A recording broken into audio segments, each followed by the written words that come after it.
పెద్దలు సౌమ్య మిశ్రా గారు, B Narasimha Rao sir, Beena ma'am, Siddhoji sir, press team, వచ్చిన ఫ్రెండ్స్ అందరికీ చాలా థ్యాంక్స్ వచ్చినందుకు. Thank you so much.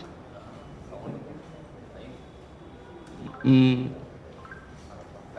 ఇప్పుడు దీనికన్నా ముందు వ్యాస్ రాలేదు దీనికన్నా ముందు పైకి, స్టేజ్ పైకి. వ్యాస్ మన మూవీలో చిన్నబ్బాయి క్యారెక్టర్ చేశాడు. సో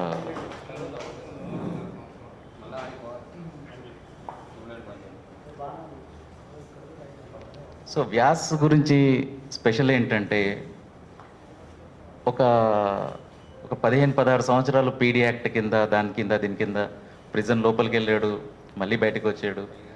ఎంతోమంది కృషి వల్ల రిఫార్మ్ అయ్యి బయటికి వచ్చి ఇంకా ఎంతోమంది ప్రిజనర్స్కి హెల్ప్ చేసే స్టేజ్కి వెళ్ళాడు Vyas. So Vyas is a special person. మన మూవీలో ఎంతమంది గుర్తుపట్టారో తెలియదు కానీ మన మూవీలో చిన్నబ్బాయి క్యారెక్టర్ చేసినారు. అవుంది గడ్డము, బట్ క్యారెక్టర్లో ఉన్నాడు అక్కడ. సో సో సో ఇప్పుడు ఇంకొక అబ్బాయి కూడా యాక్చువల్లీ ఇప్పుడు ఇక్కడ రాజన్న గారు ఉన్నారు. మర్డర్ కేసులో దీనికన్నా ముందు ఉండి ఇప్పుడు బయటికి వచ్చి బుక్ రాసి ఇంకా ఇట్లాంటి ఎన్నో ఎగ్జాంపుల్స్ ఉన్నాయి. కానీ ఈ రిఫార్మ్ అంతా జరగడానికి అంత ఒక 4 పిల్లర్స్ అవసరం. ఇట్లాంటివి సక్సెస్ స్టోరీస్ చూడాలి అని అంటే ఫస్ట్ పిల్లర్ గవర్నమెంట్ ఇనిషియేటివ్స్ లేకపోతే మాత్రం ఆ స్పెషల్ కేర్, ఆ స్పెషల్ ఫండ్స్, ఆ మోటివేషన్ గవర్నమెంట్ దగ్గర నుంచి ఉండకపోతే మాత్రం అసలు ఇలాంటి ప్రోగ్రామ్స్ చేయడం చాలా కష్టం. So first pillar government. Second pillar వచ్చేసరికి మన ప్రిజన్స్ డిపార్ట్మెంట్. సో కొంచెం మనము ఆర్మీ గురించి కొంచెం ఎక్కువ వింటాం, పోలీసుల గురించి ఎక్కువ వింటాం, బట్ ప్రిజన్స్ డిపార్ట్మెంట్ మనకు ఎక్కువ తెలియదు, వాళ్ళు ఏం చేస్తారు, ఎట్లా చేస్తారు, ఏంటి అని. 12 hour షిఫ్ట్ ఉంటాయి, every day high stress situation. ఇవన్నీ ఎన్ని పర్టికులర్ స్ట్రెస్ ఇవన్నిట్లలో కూడా వాళ్ళు జస్ట్ ఒక పనిష్మెంట్ ఒక కాన్విక్స్ వచ్చారు, వాళ్ళకి life what ever sentence complete చేయడం కాకుండా వాళ్ళని రిఫార్మ్ చేయడము, రిహాబిలిటేట్ చేయడము, ఇంత బ్యాక్గ్రౌండ్, ఇంత హార్డ్ వర్క్ మార్నింగ్ నైట్ చేస్తారు. సో సెకండ్ మోస్ట్ ఇంపార్టెంట్ ఈ pillar the prisons department pillar. Third pillar వచ్చేసరికి ఎన్జిఓస్. ఓకే, ఎన్జిఓస్ ఇప్పుడు మొత్తం ఇండియాలో, వరల్డ్లో గవర్నమెంట్ ప్రిజన్స్ డిపార్ట్మెంట్ కాకుండా ఇప్పుడు ఫర్ ఎగ్జాంపుల్ బీనా మ్యామ్ది ఉన్నతి ఫౌండేషన్ ఉన్న, విపాసన వాళ్ళు కొన్ని ప్రిజన్స్లో చేస్తారు, కొంతమంది ఆర్ట్స్ వాడి చేస్తారు. బట్ వీళ్ళందరి లక్ష్యం ఒకటే ఉంటుంది, రిఫార్మ్ చేయడం, డిఫరెంట్ మార్గాలు. ఇంకా కొంతమంది ఏమో లీగల్ హెల్ప్ ఇస్తారు. ఇప్పుడు మన మూవీలో 2 పీపుల్ని మనం ఈ మూవీ ట్రిబ్యూట్ ఇచ్చాము, భువనగిరి చంద్రశేఖర్ సార్. అట్లాంటి వాళ్ళు ఎంతోమంది వీళ్ళకి ఎవరికైతే లీగల్ అసిస్టెన్స్ పొందలేరో వాళ్ళందరికీ ఒక మనీ తీసుకోకుండా మొత్తం లైఫ్ అంతా చేయడం. సో ఇట్లాంటి వాళ్ళు ఉన్నందుకు ఈ థర్డ్ పిల్లర్ చాలా ఇంపార్టెంట్ పిల్లర్. ఫోర్త్ పిల్లర్ వచ్చేసరికి మనం సమాజం. ఇది మనలాంటి వాళ్ళం కొంచెం ఈ ఇనిషియేటివ్స్ని సపోర్ట్ చేస్తే గవర్నమెంట్ వాళ్ళు కూడా ఓకే ఇది ప్రజలు కోరుకుంటున్నారని ఇట్లాంటిది ఇంకా కొన్ని మోటివేషన్ ఉంటుంది. ప్లస్ ఇంత హార్డ్ వర్క్ చేసే ప్రెజెంట్ డిపార్ట్మెంట్స్ వాళ్ళు, ఇవి ఎన్జిఓస్, వీళ్ళందరినీ కూడా మనం గుర్తిస్తే సినిమా రూపంలో కావచ్చు, ప్రెస్ రూపంలో కావచ్చు, ఇవన్నిట్లలో మనం ఇచ్చే గ్రాటిట్యూడ్ ఇంకా వీళ్ళకి చూపిస్తే సో ఇంకా ఇట్లాంటివి ఇంకా చేయడానికి వీలు ఉంటుంది. సో ఇప్పుడు కొంతమంది అనవచ్చు ఓకే తప్పు చేశారు కదా, వాళ్ళ కర్మ అనుభవించవచ్చు అని. బట్ అంత సింపుల్గా మనం ఆన్సర్ చేయలేము. ఇది చాలా కాంప్లెక్స్. ఇది ఒకరు ఎందుకు చేస్తారు క్రైమ్, దాని వెనకాల మోటివేషన్ ఏంటి, ఇది చాలా న్యూరోసైన్స్తో కూడిన పని. సో మనం సొసైటీగా ఒక ఎంపతితో రిఫార్మ్ చేయడం అది మంచిది, బట్ కాకపోయినప్పుడు కూడా సెల్ఫ్ ఇంట్రెస్ట్తో కూడా సపోర్ట్ చేయాలి. ఒక సింపుల్ రీజన్ ఏంటంటే ఈ లోపల ఉన్న వాళ్ళు రిఫార్మ్ కాకుండా బయటికి వస్తే మళ్ళీ మనలోనే ఎవరైనా సఫర్ అవుతారు. సో ఈ రీజన్తో ఈ సినిమా తీయడం జరిగింది. ఇంకా కొంతమంది అంటారు, ఓకే పరిస్థితులు బాగాలేవేమో, కష్టంగా ఉన్నాయేమో, అయినా ఇప్పుడు వీళ్ళని మనం ఎందుకు సపోర్ట్ చేయాలి అని కొంతమందికి ఒక వ్యాలిడ్ జెన్యున్ డౌటే రావచ్చు.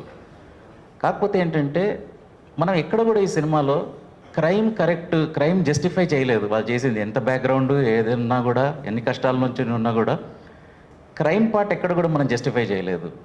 కాకపోతే ఇంకా పెద్ద క్రైమ్స్ చేసిన వాళ్ళు, కొంతమందికి పవర్ ఉండొచ్చు, డబ్బులు ఉండొచ్చు, కనెక్షన్స్ ఉండొచ్చు, వాళ్ళు ఎట్లా వెళ్ళిపోతున్నారు, ఎవరు లేని వాళ్ళు ఇంకా ఎక్కువ అనుభవిస్తున్నారు అనే ఒక ఇంపార్టెంట్ క్వశ్చన్ రేజ్ చేసాం. రెండోది ఏంటంటే ఇప్పుడు దాంట్లో ఒక జెన్యున్గా మారిన వాళ్ళు ఉంటారు.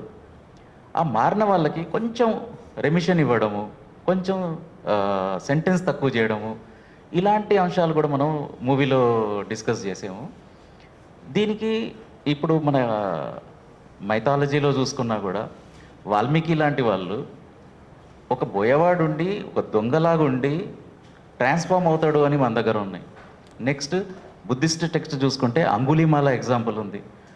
999 మెంబర్స్ చంపేసి కూడా బుద్ధుడు ఇన్ఫ్లుయెన్స్తో మళ్ళీ కంప్లీట్ లైఫ్ ఎట్లా మారిందనేది ఈ ఎగ్జాంపుల్స్ ఉన్నాయి.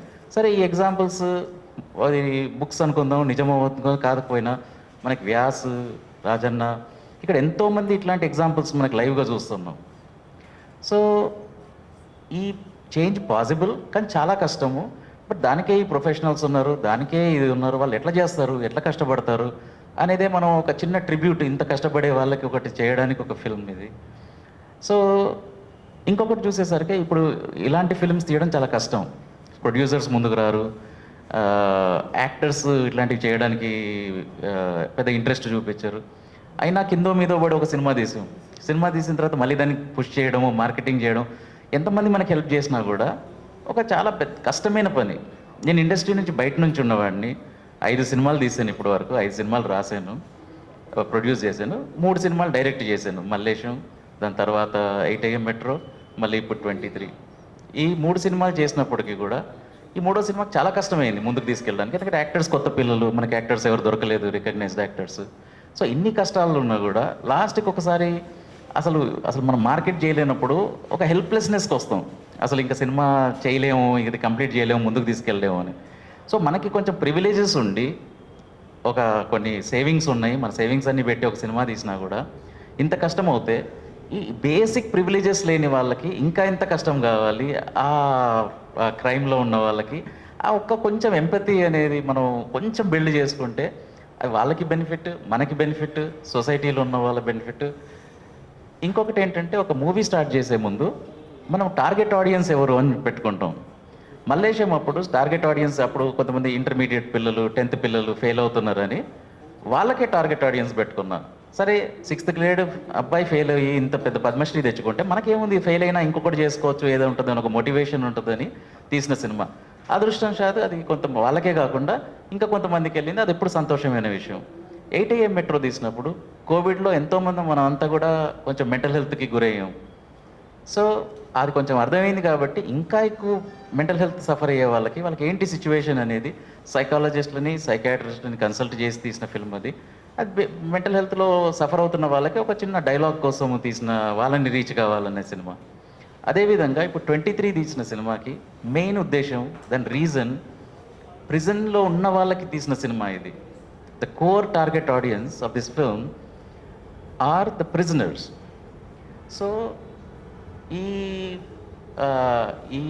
ఈవెంట్ మనకి తెలంగాణ గవర్నమెంట్ ఒక అవార్డు ఇచ్చినందుకు, దాంతో ఇప్పుడు ఒక ప్రెస్ మీట్ పెడుతున్నందుకు, పెద్దలు వచ్చినందుకు, ఈ సభాముఖంగా ఈ సౌమ్య మ్యామ్ని రిక్వెస్ట్ చేసేది ఏంటంటే, కుదిరితే ఈ ఫిల్మ్ని ఎవరికైతే సమితి తీసామో ప్రిజన్స్లో వాళ్ళకి ఒకసారి ఎప్పుడైనా చూపించి, ఎందుకంటే ఎంతోమంది వాల్మీకిలు, అంగుళీమాలలు ప్రిజన్లో ఉండొచ్చు, వాళ్ళు మారొచ్చు, వాళ్ళు ఇద్దరు ఇన్స్పైర్ అయినా ఇది తీసిన ఫిల్మ్కి worth making this film. So please consider this ma'am. ఈ సౌమ్య మిశ్రా మ్యామ్ని కొన్ని విషయాలు మాట్లాడమని.